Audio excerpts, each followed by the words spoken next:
Hey guys, I'm Angela and you're watching Hobby Night, and this week in Warhammer news, we didn't get the Death Guard PDF that I was wanting, but at least they gave us a couple of previews of what's in the new book, so we're going to take a look at those. We also got a look at a new Blood Bowl Star player, which has me very excited, as well as we got a new preview for the video game Darktide that honestly looks awesome. So let's go ahead and get to this week's Warhammer news.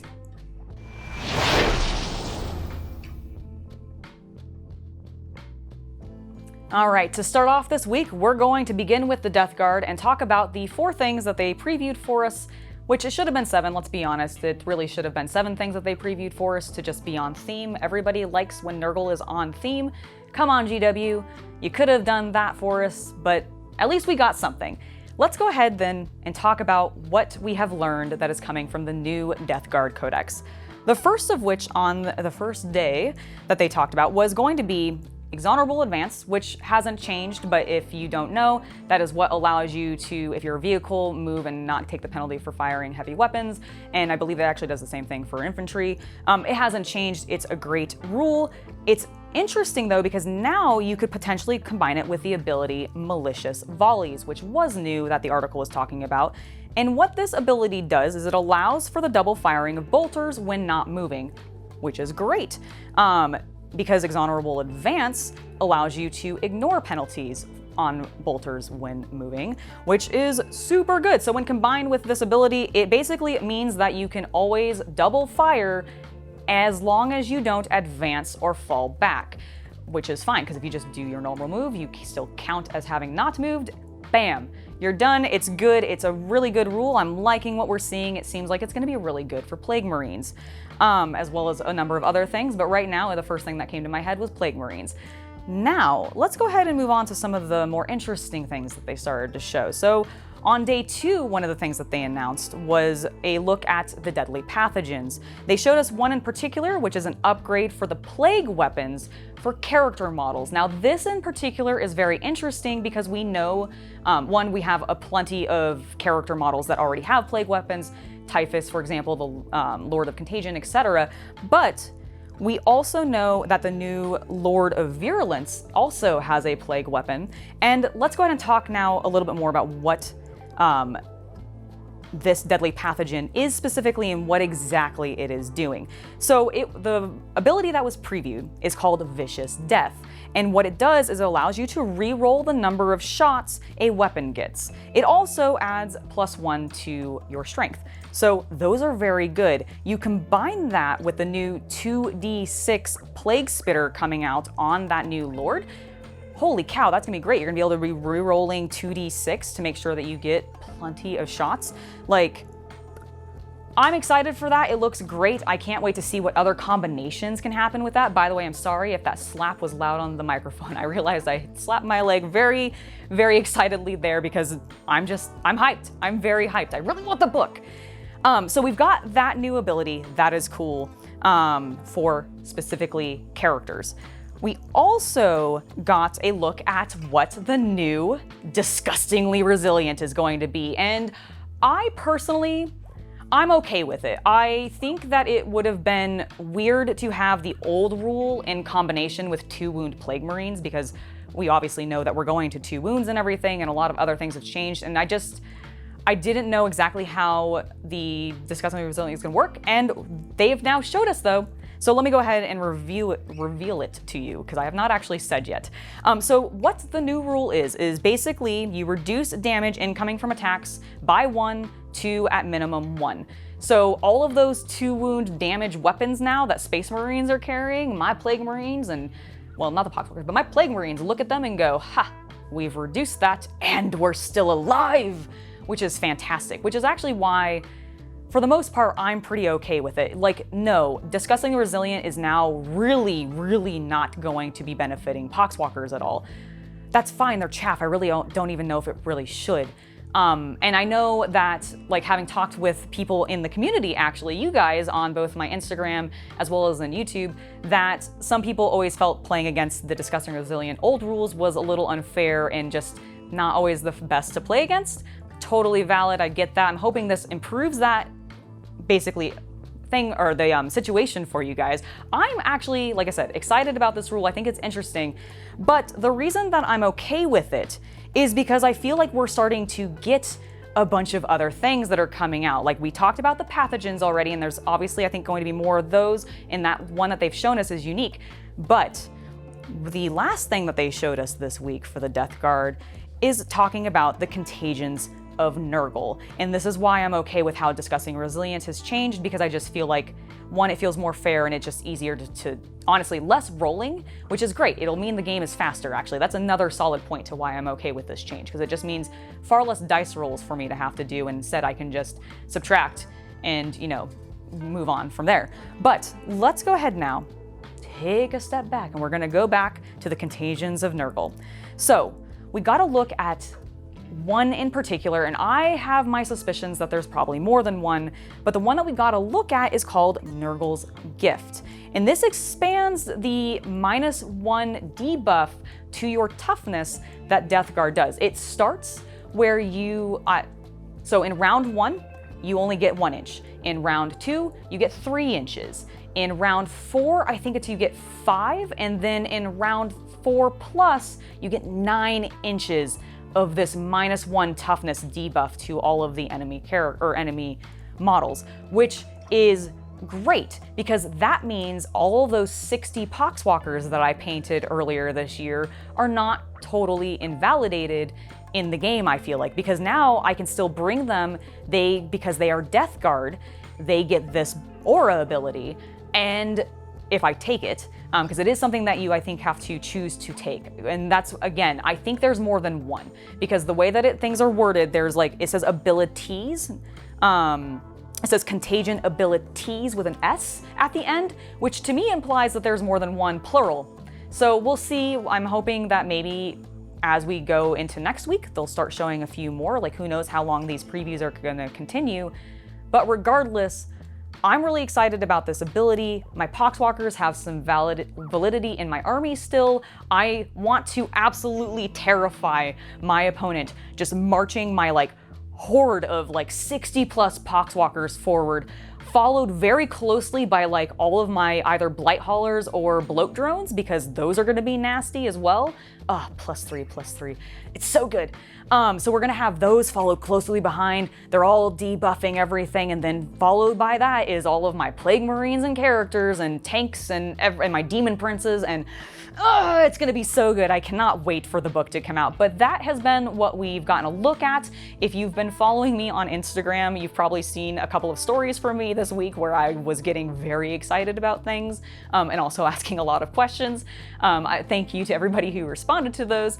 But anyways, I think it's been awesome. Let me know what you guys are thinking of all of the Death Guard updates that we've been getting and previewed to us from GW down in the comments below. Now, let's move on to some sports. Angela, what is all this? I might have a problem. I have too many minis to paint and not enough subscribers to encourage me to do it. So don't forget to subscribe, like, and share the videos.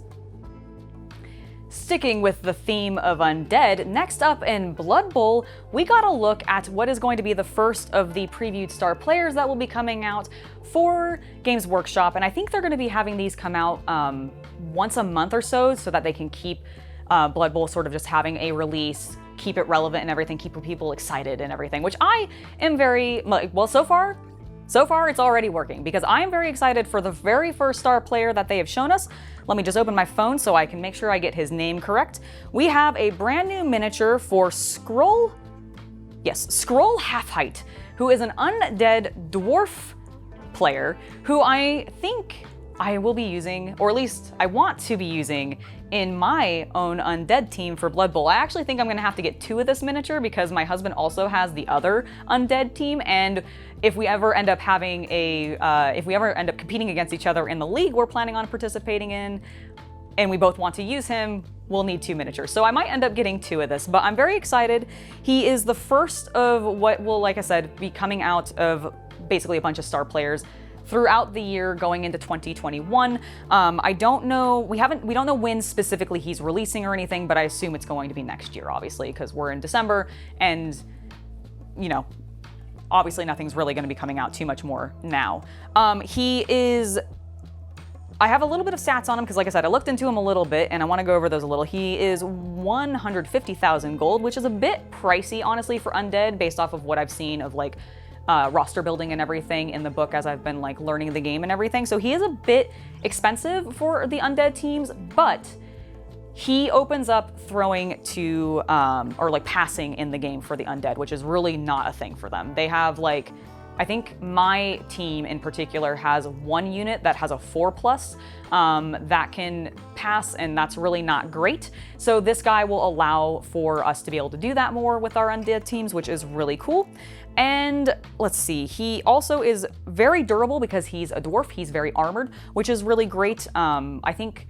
I don't know, I actually can't remember now off the top of my head when I was looking if the undead team tends to be fairly armored or not, but having that is going to be very valuable. So honestly, I'm very excited for him. I can't wait to see what the other players are going to be that they're going to be releasing, because one of the first things that I did when I opened the book was I went through and I looked at all the star players, because they have some pictures in there to show you what they look like, but I was just reading the descriptions of some of the ones that didn't, and he actually was one of the people that didn't have a picture, but he had a description, and I just absolutely loved some of their backstories and what they seemingly were kind of like riffs of. So I look forward to seeing what other star players we get in the future. I think this is at least 3 now that will be in plastic that we know for sure. There were the 2 in the starter set, obviously, for the human and orc team, whose names I can't remember off the top of my head right now, and then we now have the undead dwarf, and he can, I think, be used. I wonder if he could be used with dwarves. I don't remember specifically. I know definitely with my undead team, so I'm excited. Hope you guys are too.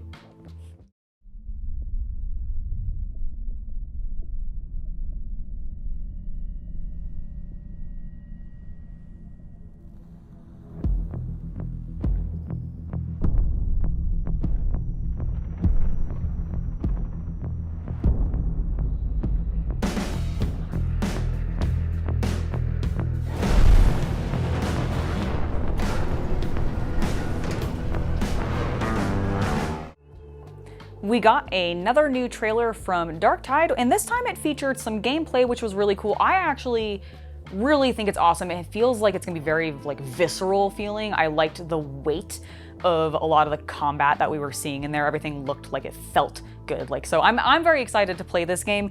But what this trailer also gave us a look at, other than the fact that it looks really, really fun to play. I mean, it's the people who did Vermintide. It's Fat Shark. So they did Vermintide, and I've played Vermintide. I love that game. I don't play it a super lot, but I'm really actually very interested in this 40K version. And let's go ahead now and talk a little bit more about that trailer, what it kind of showed off, because there's some cool things in there, and there's some things that I am excited to see changed in comparison to Vermintide, because I didn't play it a huge amount, but I've seen some complaints of like enemies and like variability and everything like that. And so this one is looking really promising, and I like the differences in some of the enemies that we're seeing, and they seem like they're playing a little bit more. So we got to take a look at a little bit more detail of what the 4 player characters that we know so far are going to be. It looks like there's going to be an Ogren, which is going to be your tank, obviously.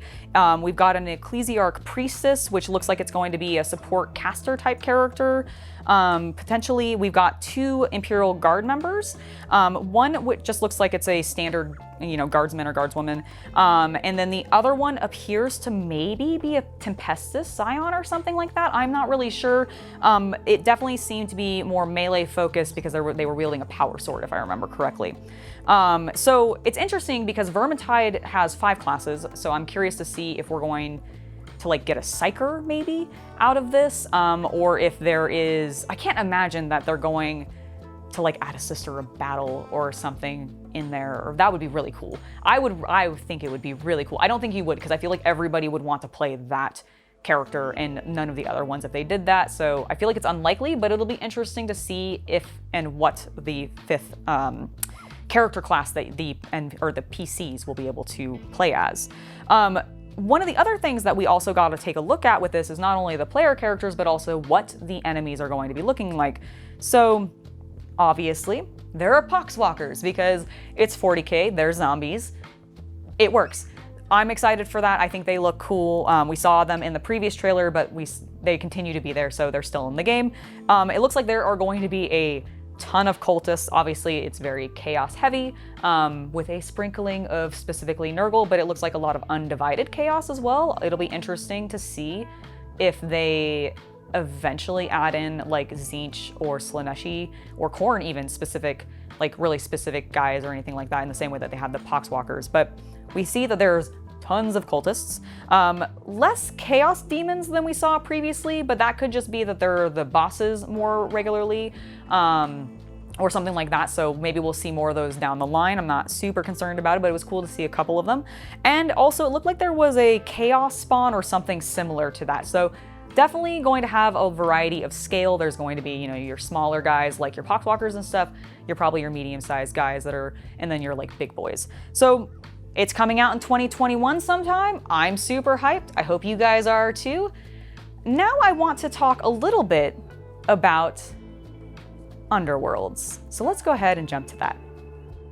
Last but not least this week, Warhammer Underworlds Dire Chasm is officially out, and if you are interested in that, make sure to head to your friendly local game store to pick one up. I know that I have, and if you were wanting to take a look at it prior to buying it because you were maybe on the fence or weren't quite sure if it was something for you, well, I've got you covered because you can join me on Monday where I will be doing a complete unboxing of the full starter set for Dire Chasm for Underworlds. That will be on Monday, so make sure to stop by then. I have been Angela, you have been watching this week's Warhammer News on Hobby Night, and I will see you guys next time. Don't forget to like, subscribe, and share the video. Bye guys!